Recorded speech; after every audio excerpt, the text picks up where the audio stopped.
අද අපි හදන්නේ වියට්නාමයේ තියෙන උසම කන්ද මුදලට නගින්න. මේ කන්ද මුහුදු මට්ටමේ ඉඳන් මීටර් 3000කටත් වැඩි උසයි. මේ කන්දට යන්න තියෙන්නේ සෑහෙන බය හිතෙන කේබල් කාර් රයිඩ් එකකින්. වියට්නාමයේ විතරක් නෙමෙයි ඉන්දෝ චයිනා රීජන් එකටම තියෙන උසම කන්ද තමයි ෆැන්සි පෑන් කියලා කියන්නේ. අපිට දැනගන්න ලැබුණු විදිහට මේක උඩට ගියාම වටේටම ලස්සන views තියෙනවා. හැබැයි මීදුම තිබුණොත් මේ views block වෙන්න පුළුවන්. එහෙනම් අපිත් එක්ක යමු වියට්නාමයේ උසම කන්ද මුදුනට. අපි දැන් ටිකට්ස් ගත්තා. එතන හිටපෙන්න කිව්වා අපිට අද ගොඩක් වෙලාවට උඩ ෆොගී වෙන්න පුළුවන්. ඒකින්ද ආ කේබල් කාට් එක වෙනකම් ටිකට් එක අරගෙන එතන ඉඳන් ඩිසයිඩ් කරන්න උඩට යනවාද කියලා. ඔව් ගොඩක් වෙලාවට ෆැන්සි පෑන් කියලා කියන්නේ මීදුමෙන් වට වෙච්ච කන්දක්. අපි ගිහිල්ලා බලමු. කීයද කේබල් කාට් එකට වෙනකම් ටිකට් එක? 540යි Vietnamese dong for 3 people. දැන් අපි කේබල් කාට් එකට යන ට්‍රෑම් එක ළඟට ආවා. මේ ට්‍රෑම් එක පොඩ්ඩක් ක්‍රවුඩඩ් ඒකින්ද අපි ඊළඟ එක එනකන් ඉන්න අපිට ඉඳන් යන්න පුළුවන් ඒක. දැන් කෝච් එක යන්න පටන් ගත්තා. මේක ගිහිල්ලා කේබල් කාට් එක පටන් ගන්න තැනින් තමයි නතර වෙන්නේ. මේකට කියන්නේ ෆනිකියුලර් කෝච් කියලා. දැන් මේ අපි යන අතරෙදිත් බලනවා හොඳටම මීදුමෙන් වැහිලා තියෙන්නේ. ගිහිල්ලා බලමු කේබල් කාට් එක පටන් ගන්න තැන කොහොමද කියලා. ඔන්න දැන් අපි කේබල් කාට් රයිඩ් එක පටන් ගන්න තැනට ඇවිල්ලා ඉන්නේ. ඊට පස්සේ අපි මෙතන තියෙන කවුන්ටර් එකෙන් ටිකට්ස් ගත්තා. මේක තමයි බජට් නැති එකම ඔප්ෂන් එක දැනට අපිට හම්බ වෙච්ච. මේකට අපිට සෑහෙන ගාණක් ගියා ටිකට්ස් වලට.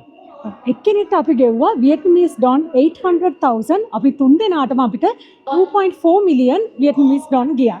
ඊට අමතරව මෙතනට එන්න තියෙන කෝච් එකටත් 500,000 විතර ගියා. ඒතකොට ඔක්කොම 3 million වගේ ගියා ෆැන්සි පෑන් මවුන්ටන් එක කවර් කරන්න. මේක 20 minute cable car ride එකක් කියලා තමයි ඒගොල්ලෝ කිව්වේ.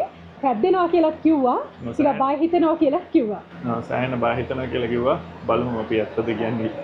ෆැන්සි පෑන් මවුන්ටන් එක ට්‍රෙක් කරන කට්ටිය ඉන්නවා. මෙහි ට්‍රෙකින් කම්පනීස් වලින් ඔයගොල්ලෝ කැමති නම් මේ ෆැන්සි පෑන් කඳු මුදුනටම අරගෙන යනවා.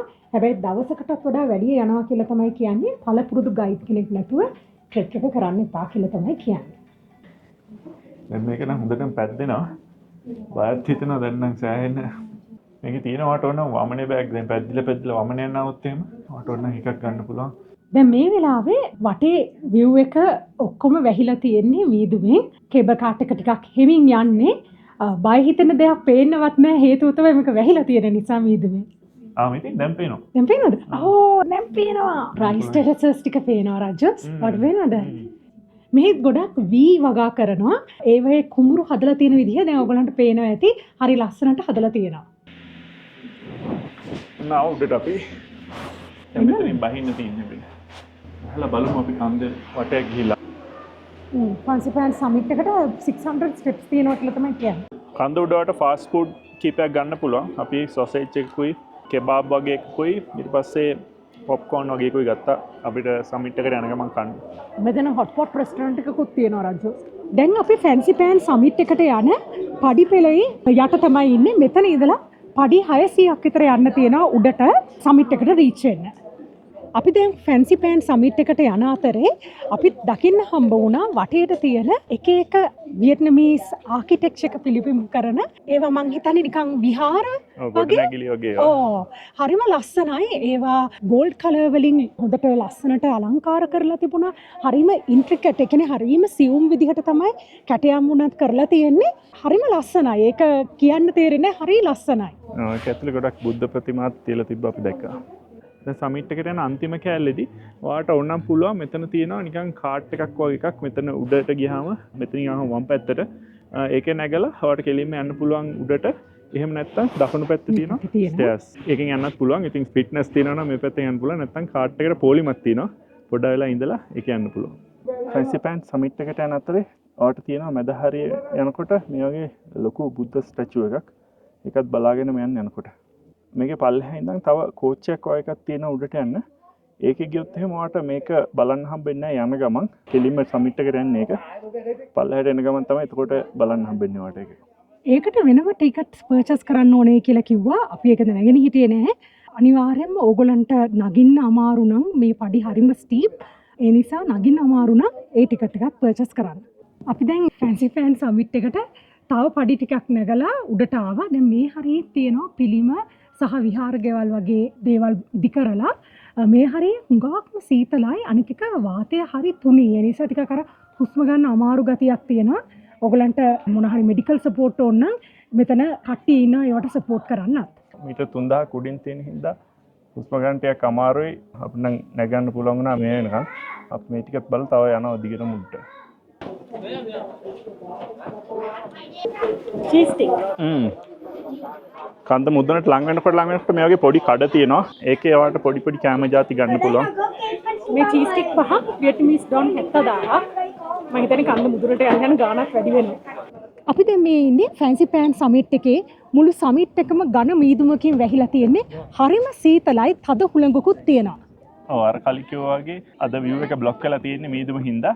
ඒ වුණාට ඔයාට උඩ ලස්සන බලා ගන්න පුළුවන් ආවට පස්සේ. මොකද මේ වටේ මීදුම තිබ්බට ඔයාට උඩ තියෙන සමිට් එකේ ඒවා ටික බලා ගන්න පුළුවන් ඔක්කොම ටික. ඒ වගේම ඔයා පඩිපෙළ නැගලා එනකොට ඒ අතරමැද තියෙන ලස්සන දේවල් ගොඩක් බලා ගන්න පුළුවන්. දැන් අපේ මේ පිටිපස්සේ තියෙන ෆැන්සි පෑන් මවුන්ටන් එකේ උසම පොයින්ට් එක. ඒක මීටර 3143ක් මුහුදු මට්ටමේ ඉඳලා උඩින් තමයි තියෙන්නේ. මේකට සෑහෙන ස්ටෙප්ස් ගානක් ක්ලයිම් කරා. හැබැයි අන්තිමට අපි රීච් වුණා උඩම පොයින්ට් එකට. අපි දැන් පල්ලෙහාට යන ජර්නි එකේ නැග්ගා කෝච් එකට. මොකද උදේ දැන් ආපහු මහන්සි වගේ හිතුණා බහින්න. ඉතින් දැන් පල්ලෙහා කැල්ල අපි මේක කරනවා. අපිට මේකට ගියා per person Vietnamese dong 120,000. ඒ කියන්නේ තුන් දෙනාටම අපිට ගියා 360,000 dong. මේක ඇවිල්ලා මෙතන අපි නිකන් කන්ට්‍රෝල් කැල්ල වගේ ඉස්සරහම එතන අපිට සෙට් වුණා. බලමු මේක පල්ලෙහාට යනකොට කොහොමද පේන්නේ කියලා. මම හිතනවා උඩට යනකොට වඩා හොඳ view එකක් වඩා යටට යනකොට තියෙනවා. ඔව් අපිට හම්බුණා ඩ්‍රයිව් වගේ තැන. මේ කන්ට්‍රෝල් කරන බල යන්න පුළුවන්. අපි ආව ඩිස්ට්‍රැක්ට් කර යනවා. කමෙන්ට් දෙන ගමන් ඩිස්ට්‍රැක්ට් කරනවා. පොඩ්ඩ දුර මේක අපේ අර අච්චර කොට නෑ ඔය ස්ටෙප්ස් ගන්න ගත්තා නම් ඔයාලට ගොඩක් අමාරු වෙනවා. ඔන්න අපි ආපහු පල්ලෙහාට යන ජර්නි එක පටන් ගත්තා කේබල් කාට් එකේ. මේක ඇවිල්ලා කලින් තිබ්බ view එකම තමයි. ඉතින් අපි වැඩි ආයක පෙන්වන්නේ නැහැ. මෙතනින් පල්ලෙහාට ගිහිල්ලා ඊට පස්සේ අපි මේක ඉවර කරන්න තමයි හදන්නේ. ඉතින් මේ ෆැන්සි ෆෑන් ජර්නි එක අපි ගොඩක් එන්ජොයි කළා. පොඩි ඩිසපොයින්ට්මන්ට් එකකට තිබුණා උඩට ගියාම මිස්ට් එකෙන් මුළු කන්දම වට වෙලා තිබුණ නිසා හරියට පෙනුන්නේ නැහැ. ඒ වුණාට ඒ අතර මාර්ගය හරිම ලස්සනයි. ඒ නිසා highly recommend කරනවා සැප આવොත් ෆැන්සි පෑන් මවුන්ටන් ට්‍රෙක් එක කරන්න කියලා. හරි එහෙනම් අපේ ඊළඟ වීඩියෝ එකෙන් හම්බෙන්න හැමෝටම ජය වේවා.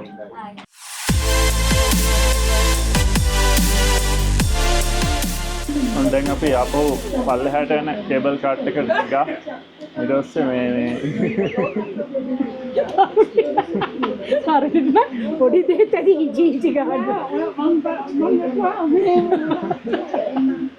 ඔන්න අපි ආපහු පල්ලෙහාට යන ජර්නි එක පටන් ගත්ත කේබල් කාට් එකේ.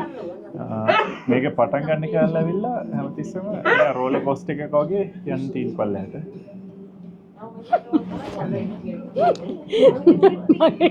මගේ පිටිපස්සේ එක්කෙනෙක් ෆැන්සි පෑන් මුළු කන්දම එලවෙන්න කිව්වා.